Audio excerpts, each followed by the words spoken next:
자, 제목은요, 매도의 모든 것. 알렉산더 엘더 박사의 언제 매도할 것인가, 거기에서 중요한 부분을 요약 편집해서, 다 함께 한번 공부해 보고자 합니다. 자, 매수 주문을 내기 전에 매도, 곧 말하면 청산 계획을 적어둬야 한다. 손절 제한 주문이죠. 대부분의 경우 종이에 계획을 적어두면 심리적인 효과가 강력해진다. 스트레스가 줄고 수익률이 높아진다. 인간은 긴장이 풀린 상태에서 최선의 결정을 내린다. 자, 청산 계획을 적어두면 분석과 매매가 분리되어 긴장이 줄어든다. 이제 왜 이 청산 계획을 적어두냐면요, 이제 특히 이제 청산은 틀리죠. 이제 수익 났을 때 청산하는 거고, 손절 제한 주문까지 같이 걸어놔야 되겠죠. 왜냐하면 이제 우리가 트레이딩 시작이 전에 이미 분석을 했잖아요. 그리고 나서 트레이딩에 들어간 도중 그 과정 속에서 한마디로 이야기해서 좀 흔들릴 때가 있어요. 왜냐하면은 이 분석을 자꾸 생각하거든. 이게 한 번 정해진 거 있다면요, 물론 유연성은 있어야 되겠지만은 두 개를 생각하고 매매에 집중하라는 이야기예요.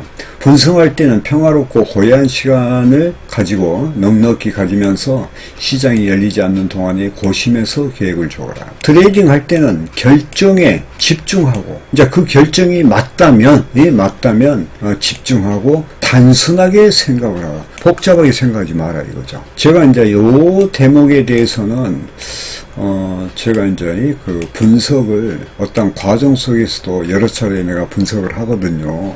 이제 실시간 상하의 개념은 시간 스케일에 따라서 어떠한 그 청산 지점이 틀려요. 그걸 찾아내기 위해서. 근데 그 청산 지점이 비슷한 경우가 있거든요. 그건 대충 맞는데 그래도 이제 정확도를 위해서 제가 자주 보는 습관이 있습니다. 자, 그래서 이 분석과 매매 있죠. 이 두 가지를 분리하라. 분석가는 생각하고 트레이더는 결행한다. 근데 우리는 1인 트레이더가 두 개 다 생각을 하게 돼 있죠. 자, 이 둘이 한 팀처럼 일하되 서로 처벌하고 쓸데없이 간섭하지 않도록 하라. 매매에 돌입하기 전에 청산 계획을 적어두면 쓸데없는 외부의 영향을 받지 않도록 자신을 보호할 수가 있다. 또한 매도의 시간 단위를 분명히 해둘 필요가 있다. 자, 이 이제 매도의 시간 단위라는 것은 뭐냐면요, 매도의 시간 단위, 이것은 트레이딩의 유형을 말하는 겁니다. 자, 1번이 몇 달 동안 계속되는 포지션 매매를 할 것인가. 시간이 틀리겠죠.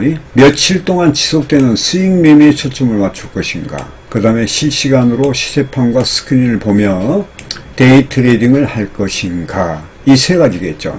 자, 데이 트레이딩을 한다면 컴퓨터 스크린 앞에 앉아서 언제든 매매를 결행할 수 있도록 손가락을 마우스 위에 올려놓고 있어야 한다.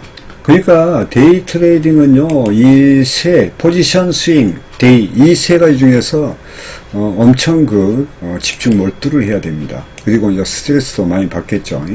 늘 고배를 마신 자들이 저지르는 최악의 실수는 실패한 데이 트레이딩을 장기 포지션으로 전환하는 것이다. 예를 들어서 여기에서 이제 예를 들어서 매수를 쳤어. 근데 빠져버렸잖아요. 그러니까 이제 그러면 여기서 손절을 하고 손절을 딱 시켜놓고 다시 기다렸다가 뭐 매도로 전환을 한다든가, 아니면은 여기에 지지대가 와가지고 여기서 반등해서 갈 때 여기서 다시 재진입하면 되는데 요걸 안 했어. 손절 제한 주문을 안 했단 말이에요.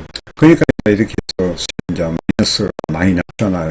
그러니까 이것을 장기적으로 보려는 거예요. 장기 포지션으로 전환을 시켜버리는 거예요. 그러면은 이 손실이 이제 물론 레버리지를 어떻게 사용했는가 보면 요 구간은 전부 손실이잖아요. 근데 이 손실을 갖다가 장기적으로 보는 거예요. 근데 이제 여기서 올라갔으면 또 다행이야, 이렇게. 근데 여기에서 다시 빠져버리잖아요. 만약에 다시 여기에서 이 맞고 이렇게 빠져버렸을 경우에는 이건 뭐 결과는 뭐 뻔한 거죠.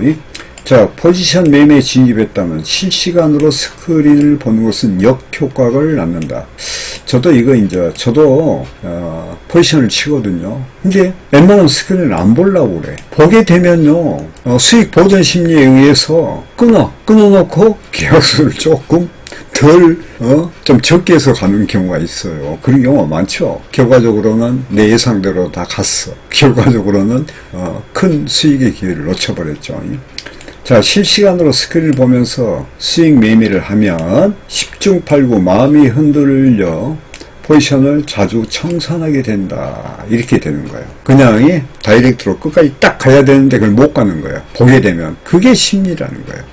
자, 포지션 매매를 이런 식으로 하면 별것이 아닌 신호를 보고, 별것 아닌 신호요. 이게 작은 흔들림, 이런 거. 너무 빨리 청산해서 큰 추세를 탈 기회를 놓치게 된다. 자, 그 다음에 세 가지 매도 유형. 주식을 매수할 때 평생 보유하다 상속자에게 물려줄 것인지 자문해보라. 아마 10중 8구 그렇지 않다고 대답할 것이다. 그렇다면 또 이렇게 물어봐라. 어떤 경우에 이 주식을 팔 것인가?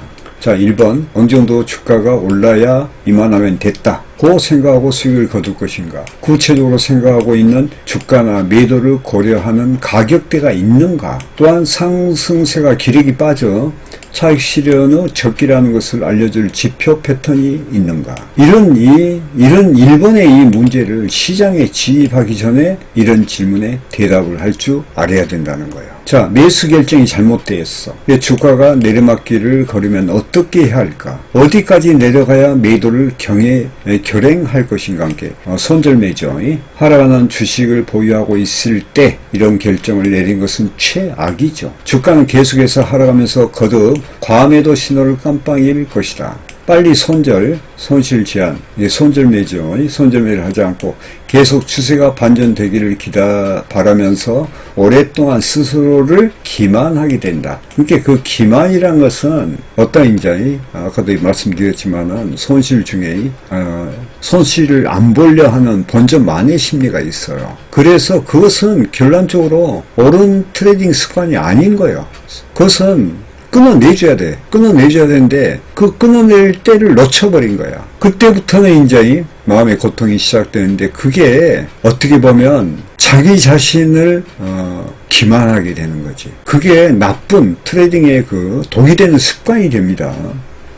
제가 이제 습관 이야기가 나와서 이런 이야기 하는데 그 예전에 그 인천에 그 한의원 원장님이신 장 원장이라고 계셨어요. 저를 여기 와서 제가 건강 안 좋을 때 침도 놔주고 또 알부민도 이렇게 해주고 참 고생하신 분인데 그분이 화장실에 제가 이제 화장실 들어갔는데 우연히 같이 들어와가지고 서서 오줌 싸지 말래.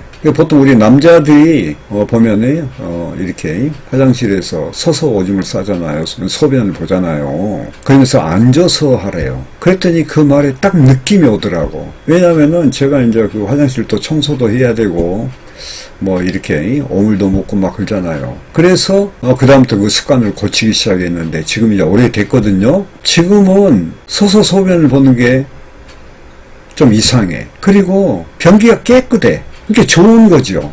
그게 좋은 습관인 거야. 그것도 바꾸는 것도 상당히 시간이 걸리더라고. 자, 보세요. 그냥 이런 것은요, 나중에 물타기가 되고 하느니, 이런 것은요, 자기 자신의 기만뿐만이 아니라, 시장에 역행하는 거예요, 역행하는 거. 시장에 순응하라 했잖아요. 역행하게 되는 것이죠.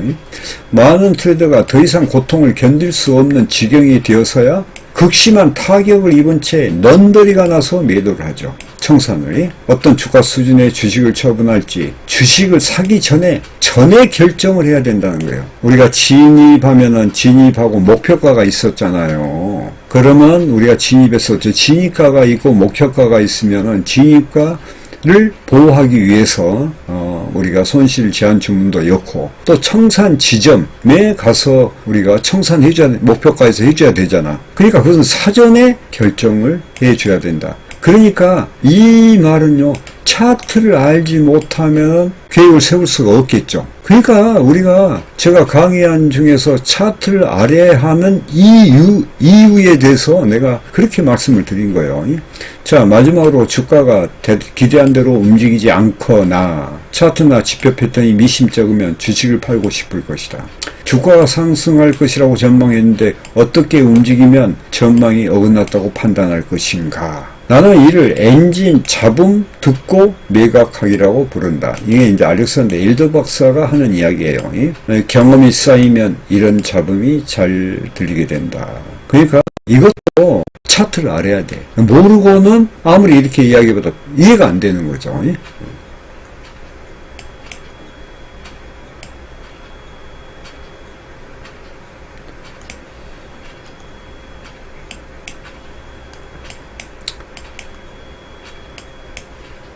자, 요약하면 매도, 청산이죠는 세 가지 범죄로 나눌 수가 있다. 시장 가격보다 높은 목표가에 이제 매도하기. 이건 정상적으로 갔을 때 이야기예요. 그 다음에 보호 스텝이라는 것이 이제 자산을 보호하기 위한 손절가죠. 를 사용해 시장 가격보다 낮은 가격에 기꺼이 매도하기. 즉 말하면 이게 손실 제한 주문도 마찬가지죠. 그 다음에 또 트레이딩 스탑이라고 있죠. 이제 익절도 마찬가지고. 시황이 변해 세 번째는 시황이 변해 더 이상 보유하고 싶지 않아 목표가나 스탑에 이르기 전에 매도하기. 시황이 변했어요. 그러니까 우리 트레이더는 어떤 시황이 변하면 그 변화에 대응해야 되겠죠. 시장에 순응하면서 대응하는 거예요. 아시겠죠? 트레이딩은 아주 광대한 영역이어서 어느 누구도 모든 방식에 통달할 수는 없다. 많은 방식을 익히는 것은 좋지만 끌리는 방식 하나를 선택해서 능숙하게 활용할 수 있도록 뭐 하라? 훈련하라는 거예요. 그러니까 훈련 이상 답이 없습니다. 사실은. 처음에 배우는 과정에서는 모르니까 배우려고 하겠지만 그 다음에 어느 정도 배우고 나면은 그것을 몸에 체화를 시켜야 돼. 그래야지 거기에서 대응 능력이 나오고 그 다음에 유연성이 나오고 그래서 시장이 대응할 수 있는 능력이 점점 성장해지는 것이요. 예. 자, 오늘은 지금 다섯 번째 강의인데요. 오늘은 여기에서 매도의 모든 것. 예, 매도라는 것은 손절 제한 주문도 되고 청산도 되고 또 트레이딩 스탑도 되고 이런 문제들이죠. 예? 그래서 미리미리 트레이딩 할 때도 시나리오 제가 누누이 말씀드렸지만은 핵심 패턴이 시나리오를 만든다 했죠. 그래서 진입할 때는 시나리오에 입각해서 근거를 가지고 매매를 해야 된다. 아시겠죠? 예? 자, 강의를 마치겠습니다. 시청해주셔서 감사합니다.